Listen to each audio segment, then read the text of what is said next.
You're listening to the Otis Jiry channel.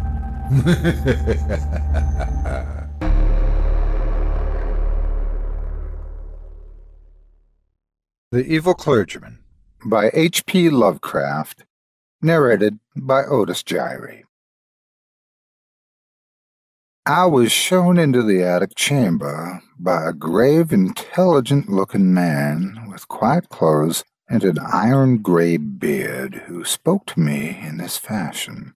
Yes, he lived here, but I don't advise your doing anything. Your curiosity makes you irresponsible. We never come here at night, and it is only because of his will that we keep it this way. You know what he did. That abominable society took charge at last, and we don't know where he is buried. There was no way the law or anything else could reach the society. I hope you won't stay till after dark, and I beg of you to let that thing on the table, that thing that looks like a matchbox, alone. We don't know what it is, but we suspect it has something to do with what he did. We even avoid looking at it very steadily. After a time, the man left me alone in the attic room. It was very dingy and dusty and only primitively furnished, but it had a neatness which showed it was not a slum denizen's quarters. There were shelves full of theological and classical books, and another bookcase containing treatises on magic. Paracelsus, Albertus Magnus, Trithemius Hermes, Trismegistus, Borellus, and others in strange alphabets whose titles I could not decipher. The furniture was very plain.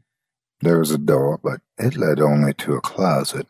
The only egress was the aperture in the floor up to which the crude, steep staircase led. The windows were of bullseye pattern, and the black oak beams bespoke unbelievable antiquity. Plainly, this house was of the old world. I seem to know where I was, but I cannot recall what I then knew. Certainly the town was not London. My impression is of a small seaport. The small object on the table fascinated me intensely. I seemed to know what to do with it, for I drew a pocket electric light, or what looked like one, out of my pocket and nervously tested its flashes. The light was not white, but violet, and it seemed less like true light than like some radioactive bombardment. I recall that I did not regard it as a common flashlight. Indeed, I had a common flashlight in another pocket. It was getting dark, and the ancient roofs and chimney pots outside looked very queer through the bullseye window panes. Finally, I summoned up courage and propped the small object on the table against the book, then turned the rays of the peculiar violet light upon it. The light seemed now to be more like a rain or hail of small violet particles than like a continuous beam. As the particles struck the glassy surface at the center of the strange device, they seemed to produce a crackling noise like the sputtering of a vacuum tube through which sparks had passed. The dark glassy surface displayed a pinkish glow, and a vague white shape seemed to be taking form at its center. Then I noticed that I was not alone in the room, and put the ray projector back in my pocket. But the newcomer did not speak, nor did I hear any sound whatever during all the immediately following moments. Everything was shadowy pantomime, as if seen at a vast distance through some intervening haze, although, on the other hand, the newcomer and all subsequent comers loomed large and close, as if both near and distant, according to some abnormal geometry. The newcomer was a thin, dark man of medium height, attired in the clerical garb of the Anglican Church. He was apparently about 30 years old, with a sallow, olive complexion and fairly good features, but an abnormally high forehead. His black hair was well cut and neatly brushed, and he was clean-shaven, though blue-chinned with a heavy growth of beard. He wore rimless spectacles with steel bows. His build and lower facial features were like other clergymen I'd seen, but he had a vastly higher forehead and was darker and more intelligent-looking, also more subtly and concealedly evil-looking. At the present moment, having just lighted a faint oil lamp, he looked nervous, and before I knew it, he was casting all his magical books into a fireplace on the window side of the room, where the wall slanted sharply, which I had not noticed before. The flames devoured the volumes greedily, leaping up in strange colors and emitting indescribably hideous odors as the strangely hieroglyphed leaves and wormy bindings succumbed to the devastating element. All at once I saw there were others in the room, grave-looking men in clerical costume, one of whom wore the bands and knee breeches of a bishop. Though I could hear nothing, I could see that they were bringing a decision of vast import to the first comer. They seemed to hate and fear him at the same time, and he seemed to return these sentiments. His face set itself into a grim expression, but I could see his right hand shaking as he tried to grip the back of a chair. The bishop pointed to the empty case and to the fireplace where the flames had died amidst a charred, non-committal mass, and seemed filled with a peculiar loathing. The first comer then gave a wry smile and reached out with his left hand toward the small object on the table. Everyone then seemed frightened. The procession of clerics began filing down the steep stairs through the trapdoor in the floor, turning and making menacing gestures as they left. The bishop was last to go. The first comer now went to a cupboard on the inner side of the room and extracted a coil of rope.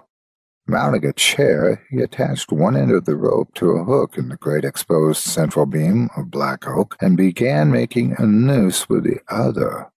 Realizing he was about to hang himself, I started forward to dissuade or save him. He saw me and ceased his preparation, looking at me with a kind of triumph which puzzled and disturbed me. He slowly stepped down from the chair and began gliding toward me with a positively wolfish grin on his dark, thin-lipped face.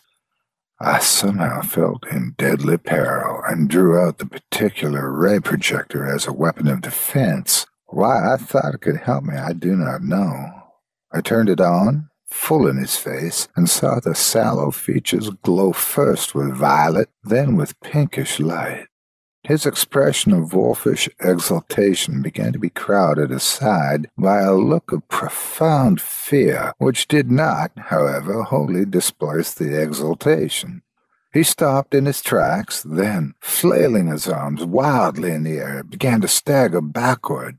I saw he was edging toward the open stairwell in the floor and tried to shout a warning, but he did not hear me.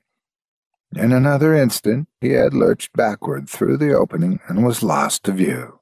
I found difficulty in moving forward toward the stairwell, but when I did get there, I found no crushed body on the floor below. Instead, there was a clatter of people coming up with lanterns, for the spell of phantasmal silence had broken, and I once more heard sounds and saw figures as normally tridimensional.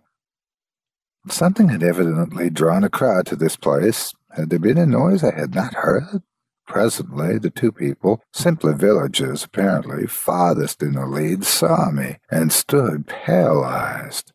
One of them shrieked loudly and reverently, "Arr, it be in there again?" Then they all turned and fled frantically, all that is but one.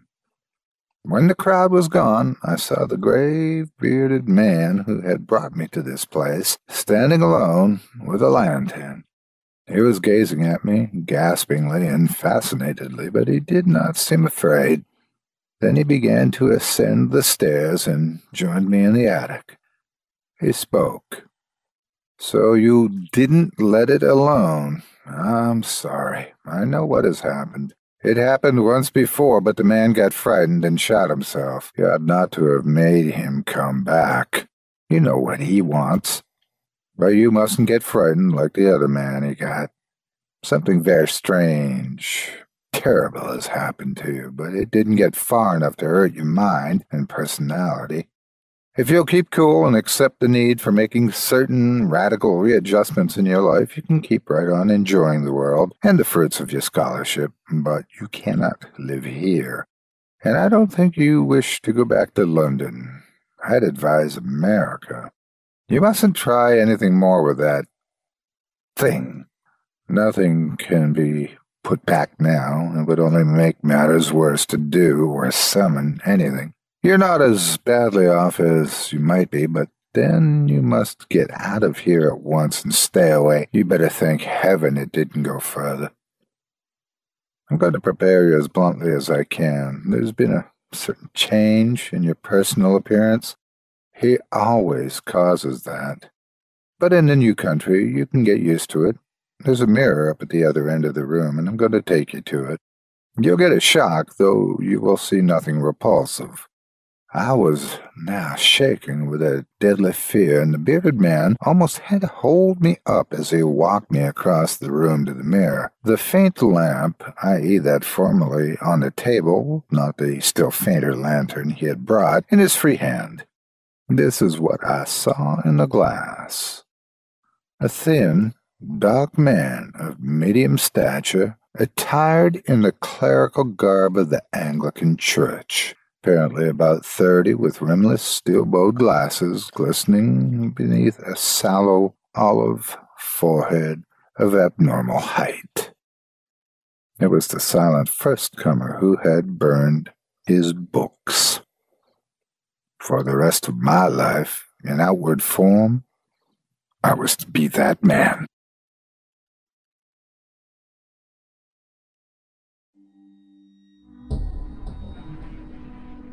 I hope you enjoyed this evening's little tale. Until next time, bundle up, stay warm, sleep tight.